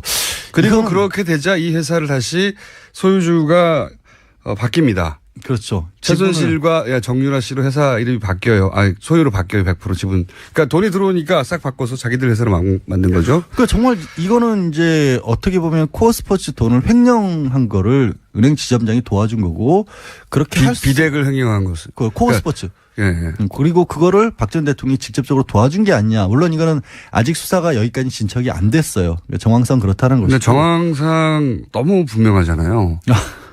뜬금없이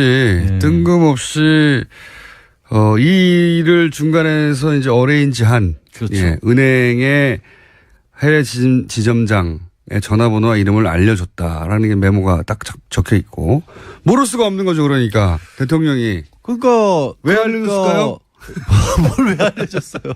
빼가라고 알려준 거지. 돈 빼가라고 여기서 굳이 그러니까 삼성 쪽에서도 이 계좌를 어디로 개설을 할 것인가를 놓고 박원호 전 승마협회 전무랑 여러 번 의논을 합니다. 어느 계좌를 해야 효율적으로 돈 관리를 할 수 있을까? 네. 말 관리, 말 사는 비용 같은 걸 어디로 입금을 해줄까? 이런 것도 문제가 나중에 안 되게. 문제가 나중에 안 되게 그랬는데 그 결과로 결국 찾은 게 이제 하나은행 쪽이었던 거고 생각해 보세요. 다른 데서 멀쩡한 은행에서 지점에서 어떻게 그런 식으로 권리를 주면 그런 식으로 계좌가 왔다 갔다 하도록 하겠어요. 그러니까 이거는 그 돈이 지금 뇌물이라고 지금 검찰을 보고 있는 거 아니에요? 그렇죠. 삼성이 준 돈이. 네. 그러면 뇌물을 그렇게 빼낼 수 있도록 했다는 건 범죄 수익 은닉죄인 거고 결국에는 그거를 도와준 게 지금 이성화 전 본부장 같은 경우가 이걸 도와준 셈이 되는 거거든요. 그래서 이 사람에 대한 수사도 다시 한번 해야 될 것으로 보이고 벌써 많은 분들이 이제 기억이 가물가물하실 수도 있을 것 같은데 정유라가 지금 세 번째 조사를 받았지 않습니까? 네, 어제 받았죠. 어제 받아서 오늘 네. 새벽에 이제 풀려나는데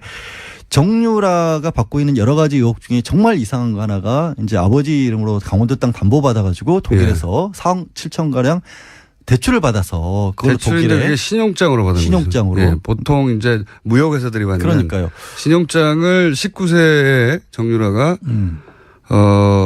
아무런 이유도 없이 신용장을 대학교 1학년인데 예, 신용장을 아무런 이유도 없이 직업도 개설했어요. 없고 소득도 없는데 4억 원을 독일에 있는 지점에서 대출을 받는데 그거를 승인해 준 사람도 이 이상화 지점 당시 지점장이었고요. 그렇죠. 예. 또 이분은 나중에 한국에 와서는 없는 자리가 만들어져서 승진을 하죠. 그 하나은행 내부 문서에 따르면 예. 그거는 분명히 정상적인 인사 지침이었고 특혜를 베푼 적이 없다라고 고객들에게 안내하라고 돼 있습니다. 안내하라고.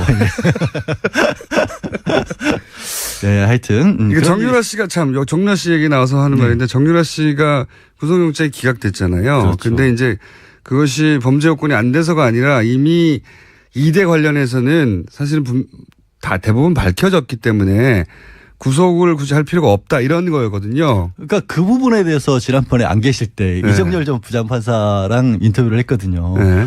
정말 이해를 못하겠다.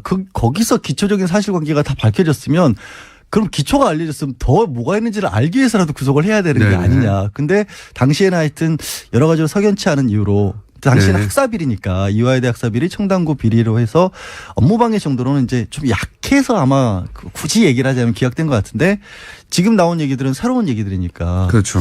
이런 이야기가 이제 정유라 씨의 영장 재청구가 될지 안 될지 모르겠지만 된다면 뭐 기초가 될 내용들인 거죠. 이게. 그렇죠. 마침 네. 공교롭게 시점이 이렇게 비슷하게 맞아떨어져서 어제 같은 경우도 11시간가량 조사를 하면서 주로 삼성에서 승마 지원받은 부분에 대한 확인을 있었다고 합니다. 그러니까 그게 결국에는 이제 덴마크 쪽하고 지금 협의도 하고 있거든요. 원래 이제 영장을 치려면 덴마크에서 데려올 때 이 넣었던 혐의만 가지고 영장을 청구를 해야 되기 때문에 좀 추가적으로 하려면 또 덴마크의 승인을 얻어야 된다는 과정이 필요해요. 아, 그렇군요. 예. 그러니까 좀 꼬여 어렵네. 있긴 합니다. 어렵네요.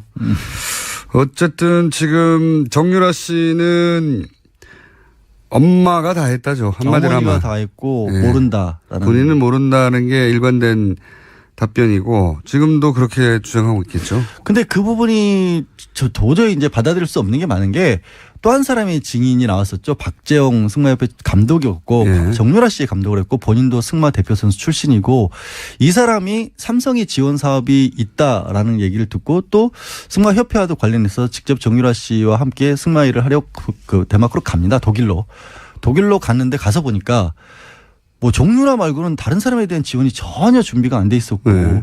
심지어 자라고 내준 방에서 개 냄새가 너무 많이 나가지고 잠도 못 자서 개 냄새요. 네. 창가에 붙어서 잠을 잘 정도였다. 이거 뭐 개를 사랑했다는 거 아닙니까? 아니 그 개 자던 방을 내줬다는 거잖아요. 그러면 방이 없었나 보죠. 뭐 호텔인데 숙소가 호텔이었는데 하여튼 그런 일이 벌어졌다라는 것도 지금 증언이 나와서 결국에는 삼성도 해왔고 최순실도 해왔던 얘기가 끊임없이 삼성의 지원 사업의 일환이었고 정유라가 혜택을 받은 건 맞지만 6명의 지원자 중에 1명일 뿐이었다가 이제 방언 그것도 올리는데 거짓말이라는 게 그게 나오고 거짓말인 있는 거죠. 그리고 사실 정유라 씨도 그걸 알았을 수밖에 없는 거죠. 자기하고 같이 훈련한 사람이 없으니까. 당연히 그렇죠. 예. 우리 제일 처음으로 독일에서 어떤 행동을 하고 있는지가 언론에 알려졌던 게 호텔 하나 통째로 사가지고 거기 개조한 다음에 숙소로 만들고 거기서 아들하고 뭐 이렇게 생일 파티 같은 거 하는 사진이 알려졌잖아요. 네. 거기 무슨 승마협회 선수들이 가가지고 승마단을 꾸미고 있을 만한 상황이 아니었잖아요. 전혀 아니었죠. 예. 네. 근데 이제 어디까지 정유라 씨의 책임을 묻고 어떤 이유로 구속 영장을 재청구할지는 모르겠는데 검찰 입장에는 정유라 씨를 이제 구속을 시키고 요 기간 동안 그리고 그를 통해서 최순실 씨가 전혀 인정하지 않고 있는 혐의들 중에 일부를 자백받거나 뭐 그럴 수 있지 않을까라고 생각하는 것 같은데. 가장 큰 게 이제 심리적 압박이라는 부분을 기대를 많이 했던 것 같은데 그거는 검찰도 요즘 좀 고민일 것 같아요. 왜냐하면 상당 시간 이미 구속기간이 도가 실렀고 초기에 수사가 시작될 때만 해도 그렇게 딸을 데려와서 구속되는 모습까지 보게 될 경우에는 좀 무너지지 않을까. 그런데 지금 최순실의 태도를 보면 이제 준 법조인, 예. 구속 피고 법정이 익숙해졌어요. 전문 피고인 뭐 네. 이런 모습이 돼가지고 제가 봐도 지금 시점에서는 구속시킨다고 최순실이 흔들릴 것 같지는 않아요. 그것도 모르는 일입니다. 아 근데 논리를 만들어내고 있는 게 너무나 황당하고 이게 뭐가 있냐면 구속돼 있는 사람들이 오래 갇혀 있고 물론 이제 최순실 같은 경우는 워낙 날마다 거의 재판을 받기 때문에 생각할 시간이 좀 부족하긴 하지만 그래도 그렇게 있다 보면 머릿속에 자기 논리를 만들어내거든요. 그렇겠죠. 그러니까 기억조차도 왜곡을 시켜요. 그러니까 자기가 잘못한 것을 인정을 안 하려다 보니까 자기 편한 기억들을 하는데 이게 삼성 얘기를 하고 있었죠. 이런 얘기까지도 법정에서 한 겁니다. 아, 정유라가 정말 잘하고 있는 선수였는데 괜히 삼성이 끼어들어서 애를 망쳐놨다. 이게 무슨 얘기인지를 모르겠는데 삼성이 끼어들어가지고 아무 말이나 막 하는 거군요. 자기한테 유리한. 아니, 그러니까 이런 것 같아. 뭐, 애 버릇 나빠지게 만들었다? 괜히 비싼 말 사줘가지고. 이런 얘기 같아요. 네. 그렇지 않고는 지금 납득할 수 없는 얘기들이 정신세계가 계속해서. 저는 굉장히 부럽습니다. 세상을 모두 다 자기 중심으로 완벽히 해석할 수 있잖아요. 그리고 그 상태에서 편안하게 살아가고 마음 편안하게. 요즘은 몸이 아프대요. 근데 그래서 이제 네, 너무 아프실 예정인 많이 거죠. 예. 아니 이미 시작을 했어요. 이미 시작을 했어요. 자, 그런데 제 생각에는 이런 것들 새로 나오는 수첩에서의 정황들이나 또 오늘 그런 것도 나왔잖아요. 대통령 수첩에서 KT 네. 플레이그라운드 회사의 광고 몰아주기에 대해서 인지하고 있었고 광고를 주는 것을 알고 있었다고 하는 단서가 되는 문장들이 나왔잖아요. 네. 박근혜 전 대통령이 자기는 그냥 훌륭한 광고인들을 소개했을 뿐 민원이었고. 네, 민원이었고 광고 몰아주기든지 뭐 이과 관련된 건 전혀 모른다고 그랬는데 광고 몰아주기에 대해서 직접적으로 지시를 했죠. 언급된 문장이 나왔단 말이죠. 네. 아예 수첩. 그러니까 이전까지는 안정범 수석의 말이었다면 그 말을 뒷받침할 추가적인 이제 물증이 나오고 있는 중이잖아요. 근데 이렇게 추가적인 이제 수첩을 통한 정황이나 물증이 나오면 새로운 기소나 추가 기소나 충분히 가능하다라고 지금. 그러면은 이게 이제 있어요. 연장되는 거잖아요.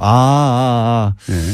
구속영장 만료 시점을 두고 박 전 대통령이 굉장히 다투고 있으니까. 네, 지금 어떻게든 그 만료 기간까지 네. 버틴 다음에 출퇴근 재판을 받겠다는 게 그쪽 전략인 것 같은데 그 전략대로 안 될 수도 있다는 얘기를 제가 좀. 그럴 가능성을 조심스럽게. 왜냐하면 지금 너무 여러 가지가 얘기가 나와서 아까 이제 최순실 씨만 아프다고 한 게 아니라 박 전 대통령도 몸이 슬슬 아프기 시작하고 있고요. 네, 아프실 예정이죠. 예, 다. 그리고 다들. 증인을 400명이 넘게 꼭 불러야 되겠다라는 거예요. 말도 안 되는 거고. 공소장에 이름이 들어가 있는 사람은 다 불러서 얘기를 들어가 있다는 거고. 법정에서 증인을 불러서 한번 신문을 해본 사람은 압니다. 이게 얼마나 말이 안 되는 건지. 정말 고통스럽죠. 네, 에너지가 엄청나게 소모되는 아니 아플 거예요. 아플 예정이 아니라 아플 수밖에 없어요. 그렇게 하면 실제로. 그러니까 변호사도 저도 증인신문 최장했던 게 6시간이 안 됐던 것 같거든요. 한 네. 4시간 넘어가니까 미쳐버리겠더라고요. 내가 여기서 뭐 하고 있는 거지 하는 생각이 들 정도인데 워낙 그동안 집중해서 심리를 하니까. 근데 그거를 날마다 그리고 그 말씀 드려요. 400명? 400명 정말 말도 안 되는 거고 엊그제는 재판관들이 아플 거라고 봅니다, 저는.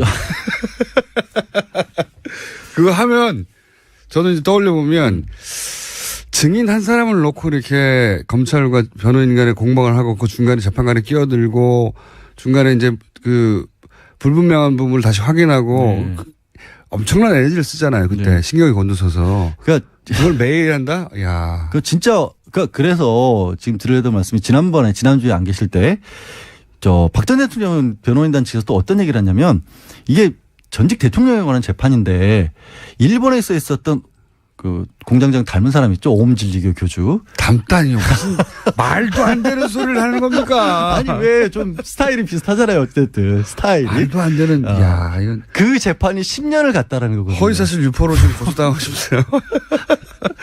제가 명예훼손과 허위사실에 관련한 전문가입니다. 스타일이 찾아보세요. 지난주도 말씀드렸지만 말도 안 되는 소리를. 예. 근데 그때 재판이 10년을 갔고 그때 증인이 한 400명이 넘었어요.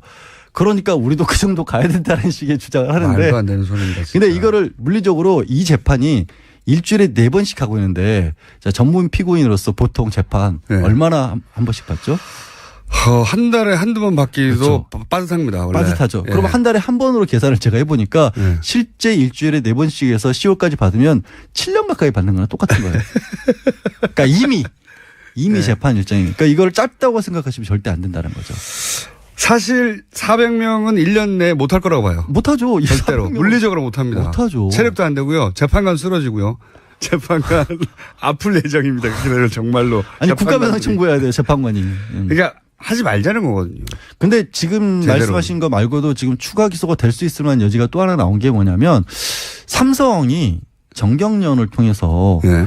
직접적으로 그 관변단체라고 부르죠. 예. 이른바 당시에는 박 전 대통령의 정책 중에 하나 국정교과서 같은 것을 지지해 달라라는 그런 시위를 예. 하는 단체들에게 정경련이 직접 지원을 해줘라라고 삼성이 요구를 했다는 그런 또 증언도 나왔거든요. 이건 뭐냐면 삼성과 박 전 대통령 사이에 그만큼 밀월 관계였다는 얘기 더하기 또 삼성이 이 단체에게 돈을 준 거랑 마찬가지거든요. 이것도 제3자 뇌물죄예요. 그러니까 삼성이 이쪽에 돈을 주고 대신에 삼성은 여전히 지금 받고 있는 이재용 부회장이 받고 있는 경영권 승계와 관련해서 돈을 받았다면 대가를 받았으니까. 똑같은 구조예요. 최순실을 직접 지원을 해주고 대가는 삼성이 받은 거랑 마찬가지 구조가 여기서도 성립될 수 있어서 말씀하신 것처럼 조심스럽지만 그런 식으로 나온다면 검찰도 추가적으로 기소할 부분을 찾아낼 노력을 하지 않을 수 없게 만들어가고 있어요. 지난번에 특검이 그 특검 연장에 대해서 1월 말 2월 굉장히 문제가 논란이 됐잖아요. 네. 특검 연장이 결국 안 됐는데 황교안 당시 대행이 안 해줬고 그러면서 사실은 특검의 수사가 급마무리가 돼버렸어요. 하다가 말았거든요. 어쩔 수 없다. 뭐 시간 자체가 없었어요. 네. 네. 그러니까 사실은 이 국정농단과 관련된 수사 기소가 충분히 이루어지지 않은 게 많아요. 자, 대표적인 게 이재만 안봉근 문고리 3인방 예. 두 사람에 대해서는 거의 수사도 안 돼 있는 상황인 그렇죠. 거죠. 그리고 당시에 이제 항상 의심을 품었던 코리아 그랜드 레저 같은 예. 데 그런 데 같은 경우는 카지노. 카지노와 관련돼 있다는 그런 의혹도 제기가 된 바가 있고 왜 장애인 펜싱 팀이나 이런 데에 그렇게까지 최순실이 관심을 가졌을까. 예. 물론 가까운 측근이었던 고영태 씨 같은 경우는 이제 펜싱 선수 출신이라는 건 있지만 그걸 통해서 얻는 수익이라는 게 딱히 나오는 게 없거든요. 그런데 그렇게까지 관심을 가졌다? 그러니까 그러면은 당연히 다른 이권이 있다. 이렇게 뭐가 생각해. 있다고 생각을 볼 수 제가 있는 거거든요. 처음부터 주장한 겁니다. 그게. 그러니까 승마협회 같은 경우는 딸 정유라가 걸려 있으니까 그렇다 치더라도 펜싱 팀에 무슨 상관관계가 있을까? 그래서 전기빵을 뒤져봐야 된다. 제가 당시 전문 용어 얘기했었는데 그러니까 제 말 이 재판 관련해서 새로운 사실도 나오고 있고 추가 기소가 될 수도 있고 박근혜 전 대통령 변호 전략이 느리기도 만약에 이게 정말 또 느려져 버리 이렇게 6개월 더 늘어나면 이 전략을 포기할 거야 아마. 그러면 이제 그때 가서는 똑같은 결과, 그러니까 탄핵 때라 했을 때 검찰 수사를 받았을 때 출석 안 하고 지연했던 것이 소용이 없었구나 하는 뼈아픈 깨달음을 네. 또 얻을 수도 있는 거고 혹시 불구속이 되면 진짜 해피한 거죠. 이제 나오게 되면 재판 출석 얼마든지 미룰 수 있거든요. 그때는 진짜 재판의 결론이 언제 날지 모르는 거예요. 5년 내내 미룰 수도 있습니다. 네, 그러니까. 제가 보기에는. 네. 자, 그런, 기로에 서 있다. 지금 현재. 윤석열 서울지검장이 어떤 역할을 할지 기대가 됩니다. 자, 그리고 지금 오음진리교 교주 얘기가 문자가 막 오고 있는데 이게 머리털이 길고 수염이 났다고 해가지고 비슷하다는 건 팔다리가 있다고 해서 원숭이를 사람이라고 하는 거가 비슷한 거예요. 대단히 모욕적이고 저는 곧 법정 투쟁에 나갈 생각입니다. 전 스타일이 비슷하다 그랬어요. 변호사라고 해서 지금 벗어날 수 있을 거라고 생각하세요? 법정에서 만나야 되나? 저도 법조인이에요. 명예훼손이니까. 허위사실 유포에 대해서는. 그리고 얼굴을 잘 보세요. 얼마나 귀여운데 제가.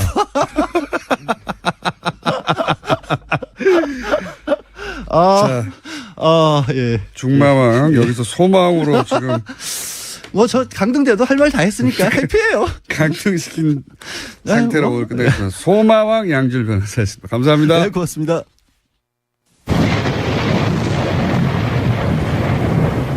급조한 코너입니다. 질문 딱 하나만 하는 번갯꿀에 콩고 먹는 번갯불 인터뷰. 질문 딱 하나만 하는 시간입니다. 자, 기영로 스포츠평론가 연결됐습니다. 안녕하십니까? 네, 안녕 못합니다. 축구가 졌기 때문에. 오늘의 질문 하나는 이겁니다. 슈틸리케 감독을 경질해야 합니까? 어떻게 보십니까? 러시아에 간다고 보고 그렇기 때문에 더더욱 바꿔야 됩니다.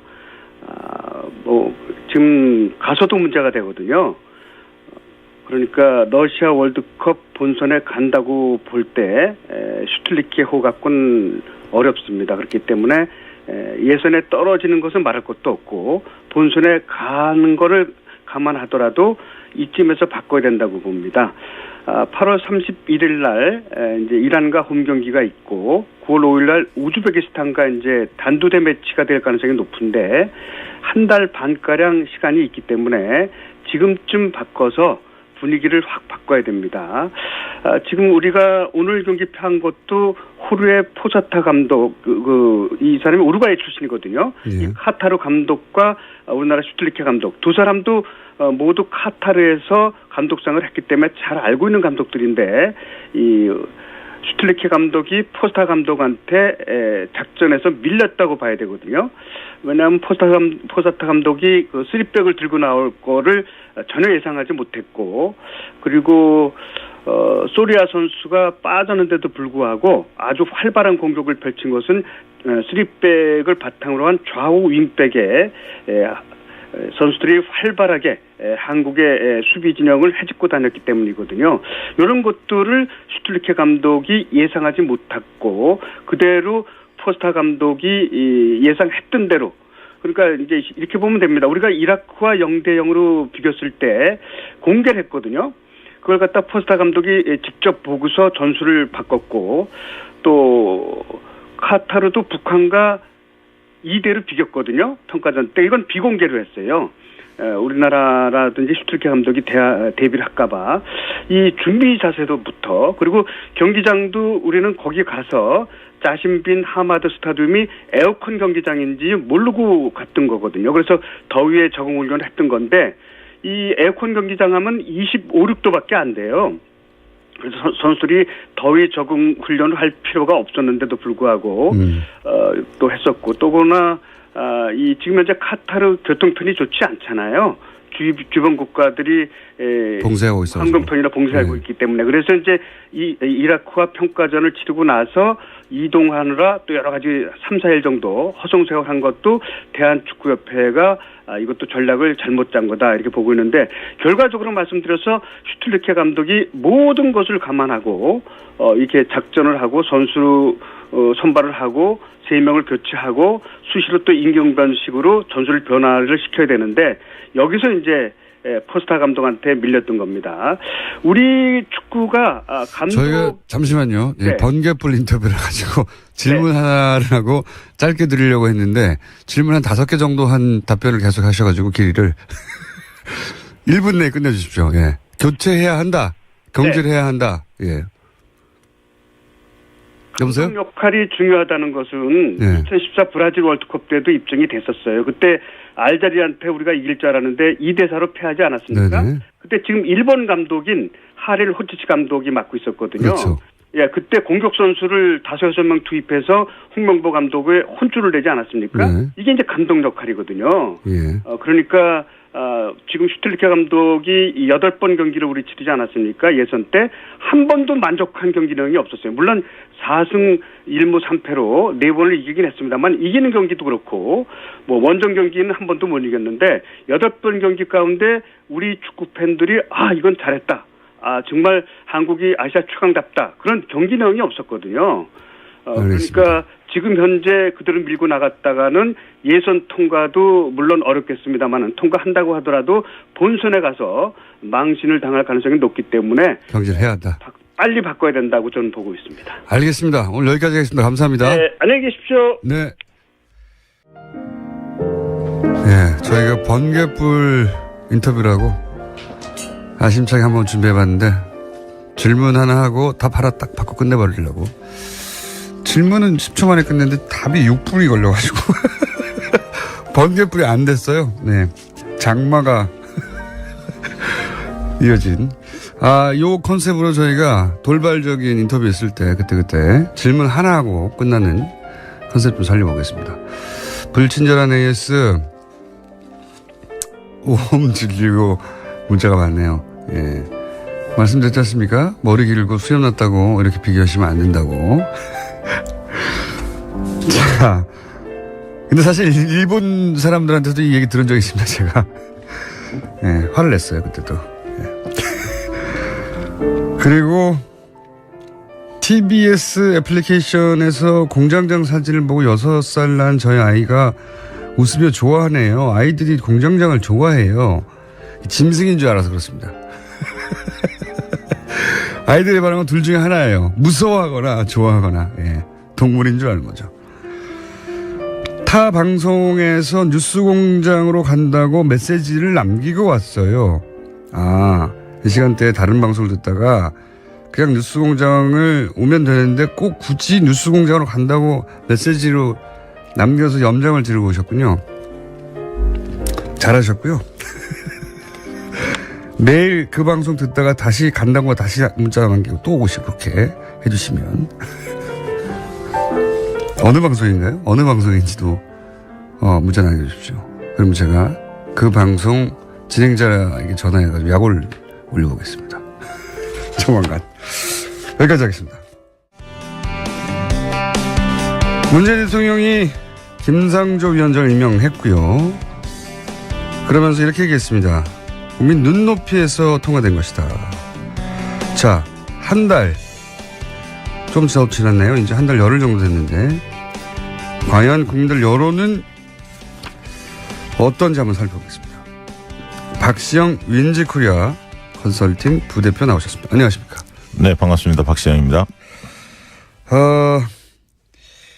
이게 여론조사가 이 인사 관련해서 몇 번 있었잖아요. 예. 그렇죠? 한 세 군데에서 결과가 발표됐습니다. 근데 제가 이제 특이하다고 경향성이라고 할까요?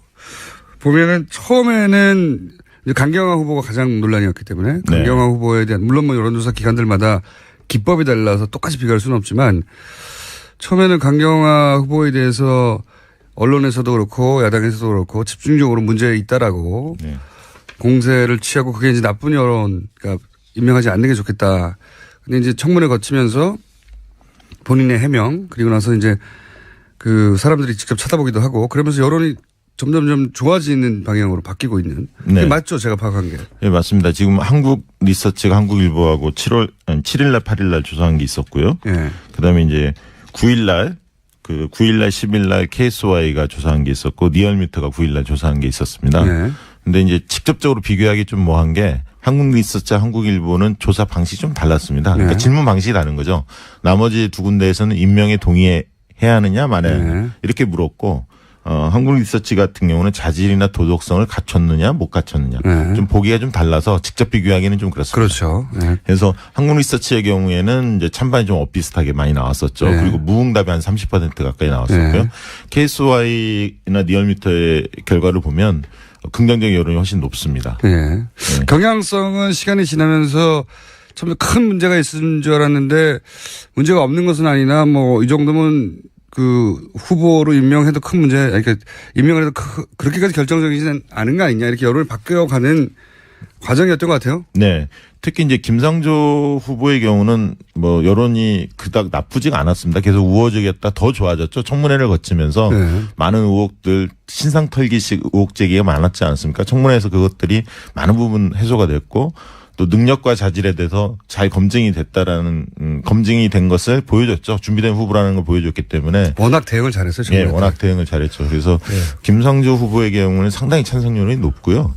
다만 이제 강경화 후보의 경우에는 청문회에서 본인이 가지고 있는 걸 다 보여주진 못했죠. 예, 그러다 보니까 논란이 계속 좀 지속이 됐는데 위안부 할머니들, 피해자 할머니들의 지지선언 그리고 전직 외교부 장관들의 지지선언 이런 것들이 좀 잇따라 외교부 노조 지지선언. 예, 그리고 실질적으로 굉장히 파격적인 인사 아닙니까? 예, 이런 그런 상징성도 있고 무엇보다 이렇게 후보들이 대응한 것도 있고요. 두 번째는 야당의 책임도 큽니다. 그래요. 야당에서 반대를 위한 반대한다 이런 어떤 인식들이 강하기 때문에 그 야당의 짜증난 거죠. 전략적 전술적 실패예요. 그렇죠. 뭐 이번에도 저는 이제 자유한국당이 혹은 바른정당이 뭐 꼭 그 당의 공식 입장이어서 그런지 모르겠는데 어쨌든 현재 언론을 통해서 드러난 반대의 어떤 명분, 워딩이 독재 이런 거 등장하잖아요. 네, 그렇죠.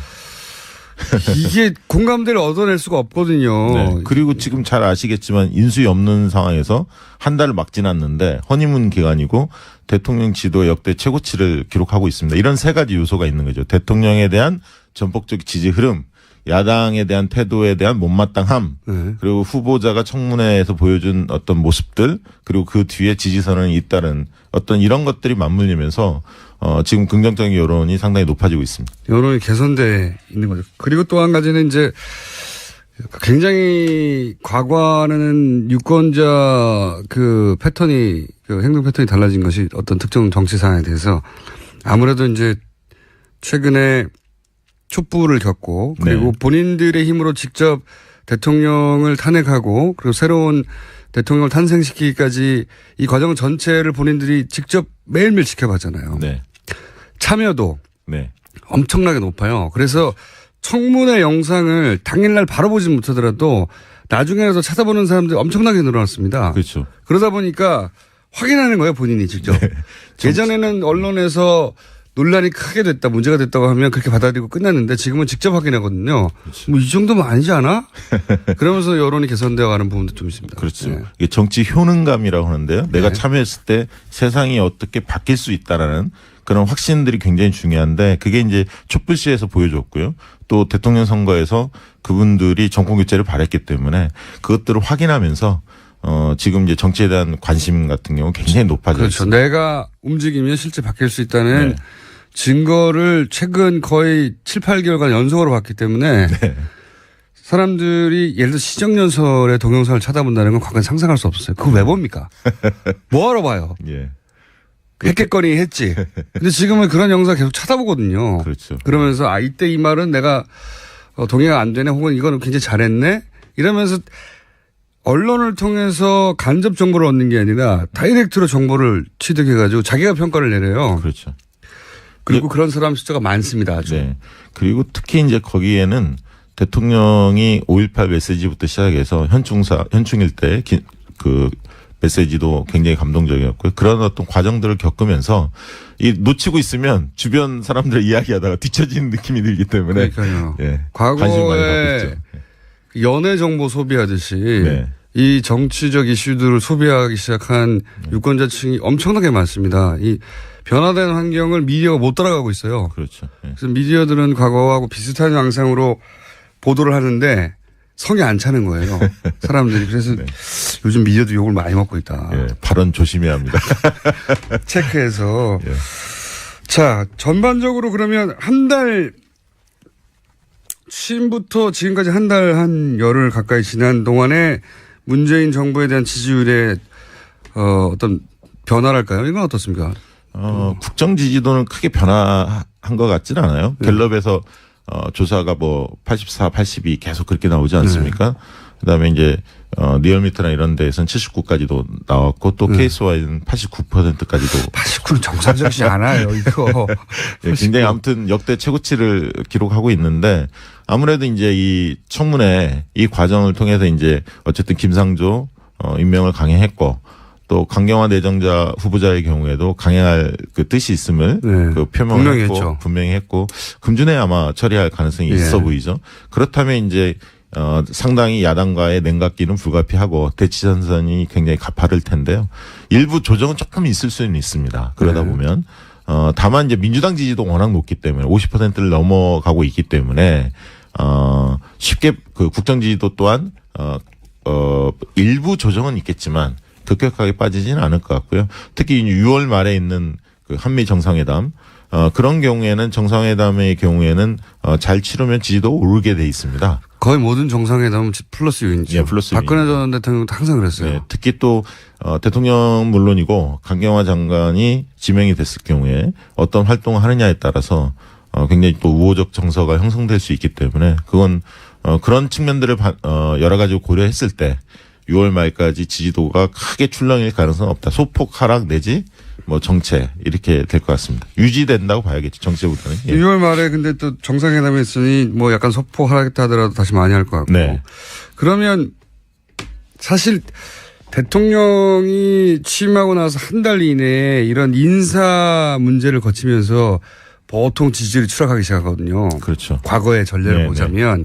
그래서 야당들이 그렇게 이제 그 인사들을 못 잡아먹어서 안달인 거예요. 거기서 대통령을 직접 타격할 수는 없지만 대통령이 그 지명한 사람들의 하자들을 찾아내고 그것이 봐라 정권 자체가 이렇게 하자가 있다. 네. 이렇게 이미지가 연결되는 게 지난 민주당 야당 시절에서도의 전략이었고 그게 네. 뭐 적절히 성공했었어요. 과거에. 이번에는 왜 안 통하는 걸까요? 잘.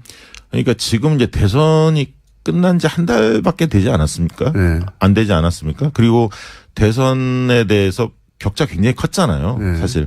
그런데 야당의 모습을 보면 어떤 당 내부의 그 분란의 소지를 차단하고 이완된 지지층을 결속시키기 위해서 대통령의 정부 여당을 때리는 거거든요, 사실은. 그 임진왜란인데 일본에서 내부에 문제가 있을 때 예. 이제 그러다 보니까 국민들이 볼 땐 지금은 좀 반성하고 쇄신 작업을 해야 할 때인데 야당을 볼 때는 그런 모습이 좀 안 보인다는 거죠. 사실 이제 그러다 보니까 야당에 대해서 어떤 아까 얘기했던 인사 문제에 대해서 전략도 좀 잘못됐죠. 모두 반대하는 느낌이 들지 않았습니까? 모조리 다 반대하는. 예. 그러다 보니까 발목 잡기로 비춰진 측면도 있고요. 이러다 보니까 국민들이 볼 때는 지금은 문재인 대통령한테 좀 힘을 실어줘야 할 때가 아닌가 이렇게 좀 보고 있는 것 같습니다. 저는 야당이 이게 그 독재 얘기 나오면서 이게 너무 게으른 워딩이다라고 생각했는데 야당의 힘은 사실 여론이거든요. 그렇죠. 예. 그 법적인 권한은 대통령에게 있지만 대통령이 청문회 채택 안 되더라도 모조리 다 임명할 수 있지만 가끔 가다가 낙마시키는 경우가 있거든요. 지금까지 한 두세 명 정도 된 것 같은데 제 기억에. 네.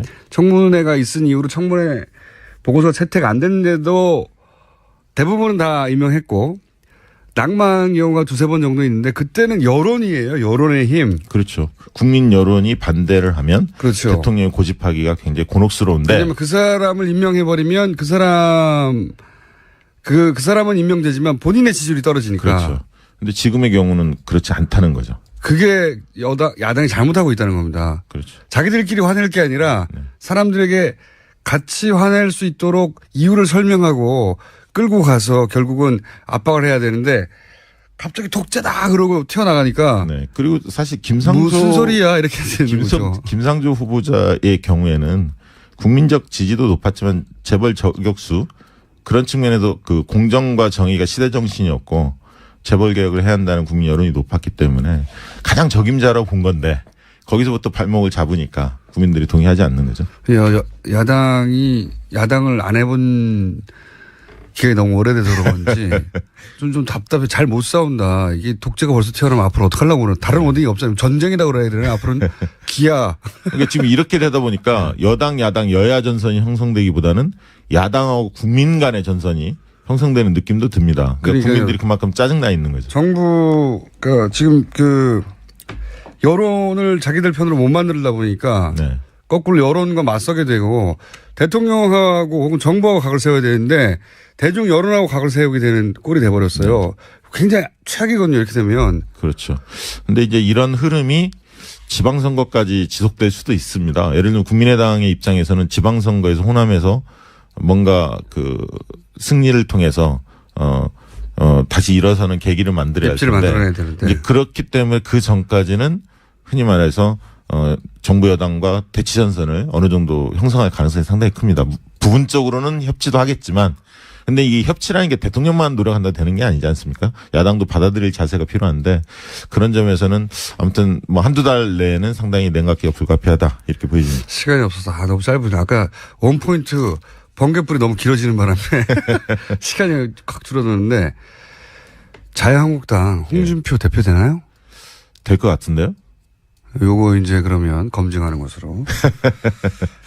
됩니까? 될 것 같습니다. 박시영 윈지코리아 컨설팅 부대표였습니다. 저는 김어준이었습니다. 내일 뵙겠습니다. 안녕. 감사합니다. 네, 감사합니다.